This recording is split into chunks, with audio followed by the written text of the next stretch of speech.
unknown citizen to account number 067019818. This marble monument is erected by the state. He was found by the Bureau of Statistics to be one against whom there was no official complaint. And all the reports on his conduct agree that in the modern sense of an old-fashioned word, he was a saint. For in everything he did, he served the greater community.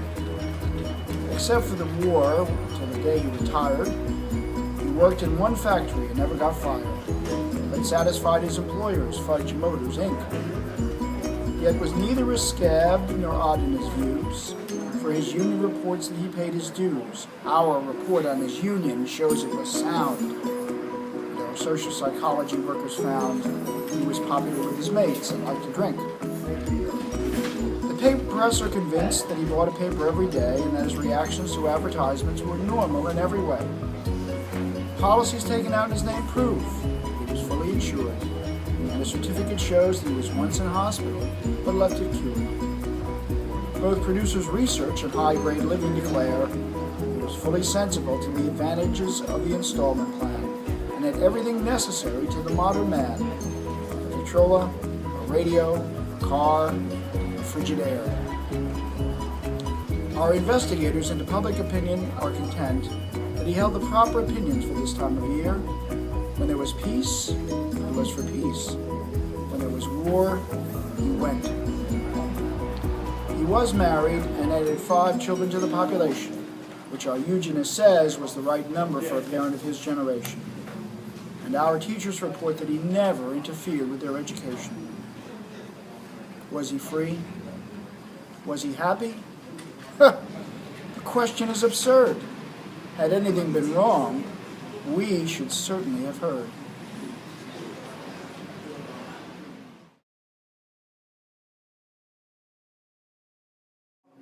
To understand and appreciate George Orwell's 1984, the best way to do that is to understand the rise of a new kind of government in the 1920s and 1930s that historians call totalitarianism. A simple way of understanding totalitarianism is to contrast it with our society, which we could say is a liberal democracy. Democratic society essentially does 2 things. Our government tries to do 2 things.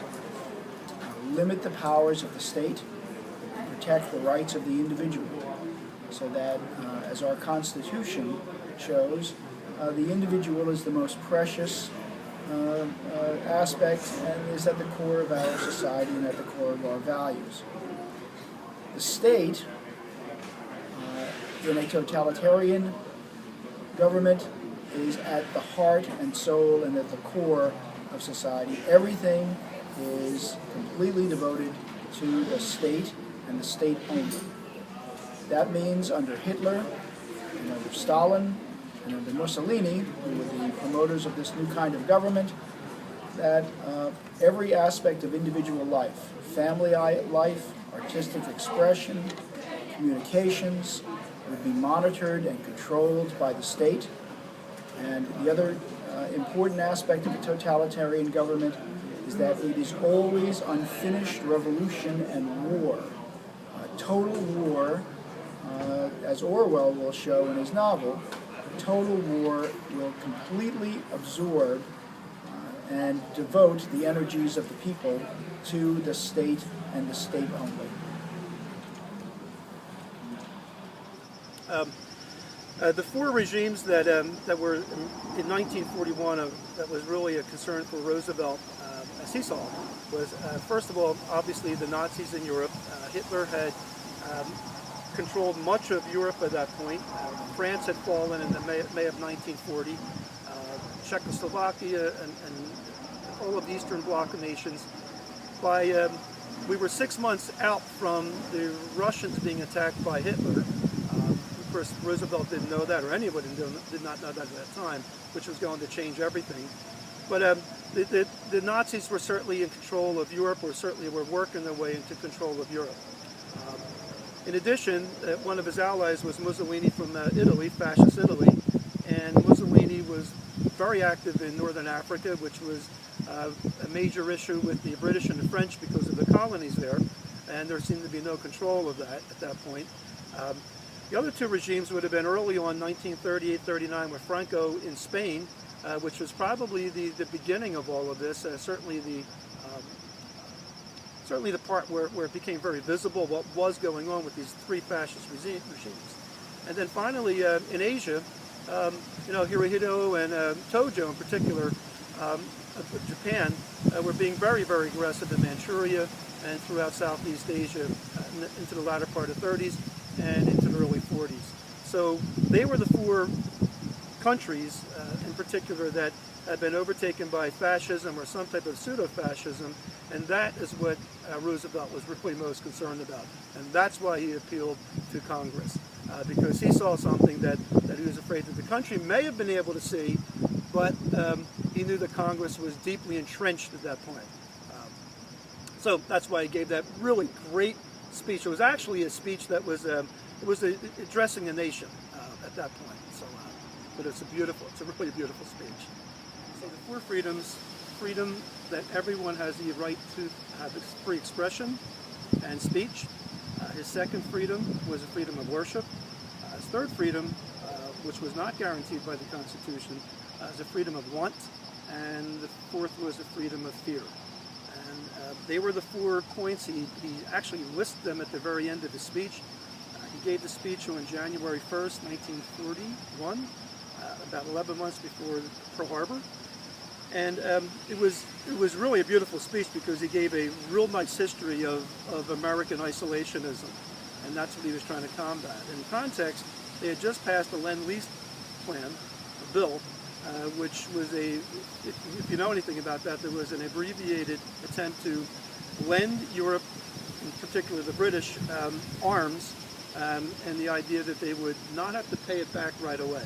And so it was his way of sort of getting around a Congress that was really firmly entrenched in isolationism. So he gives this beautiful history of the American nation, beginning with the War of 1812, and he goes right on through World War I. And his whole goal there was letting the public and the Congress know that living in the world in 1941, we were no longer able to just sit back and allow things to happen. He mentions that the oceans are vast and that no European country is ever going to be able to actually land on the beaches of Wildwood or Margate without some type of bases that were nearby. His concern was that that would happen.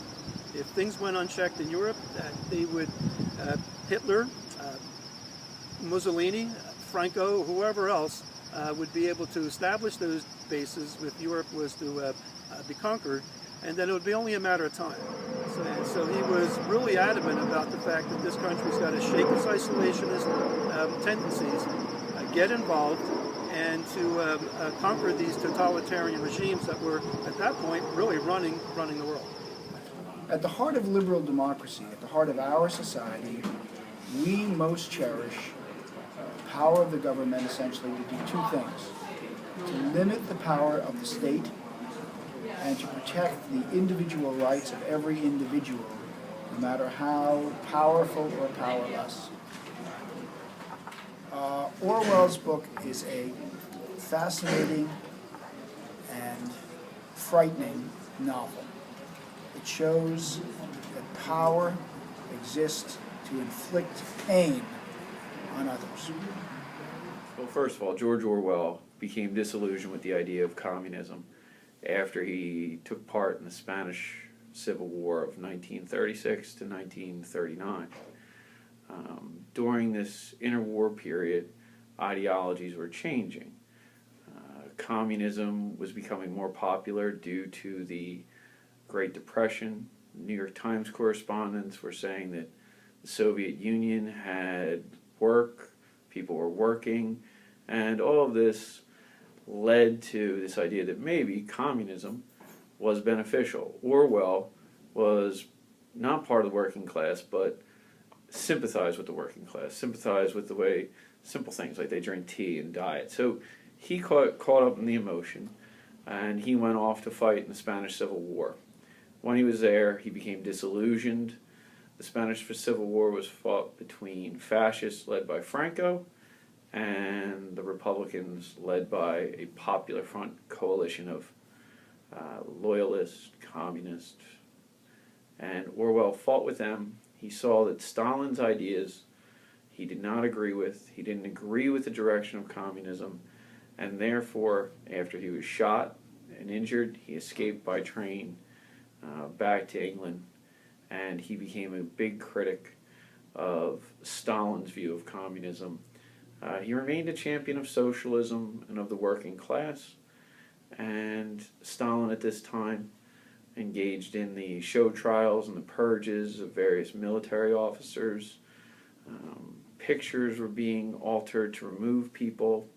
Trotsky problems with him living in Mexico and his assassination by Stalin's henchmen, secret police. Things that you'll see and read in the novel, some of those aren't far, they aren't fiction, they come from realities. I could elaborate, but I think that might cover it for you. Do you remember the first time you read 1984? Paul Grillo, 11th grade, West Catholic High School. I was blown away. I think 1984 is a good book to read. I think it always has an audience. People can always rally around that book to say that the state is interfering too much. You can see it with televisions in certain classrooms. You can see it with the state becoming more involved with technology advancements, with government listening, the scandals we've had, the wiretaps. So I think throughout, ever since 1984 was written, and I believe it was in 1948, that since then, governments have, in the government's intent of providing us with security, have overstepped their bounds, opinion, and therefore Orwell's piece can be picked up by anyone who, from the time period, from this time period, your grandparents, your parents could have read it, and they can, what would be the best word here? They could agree with, or they could see the perspective of Orwell and the characters in the novel and feel things like civil liberties being taken away or freedoms being denied that had once been plentiful, freedoms that we take for granted, like just simply being outside, going for walks, all types of things that today, oddly enough, could be monitored by any organization. Big Brother is watching you.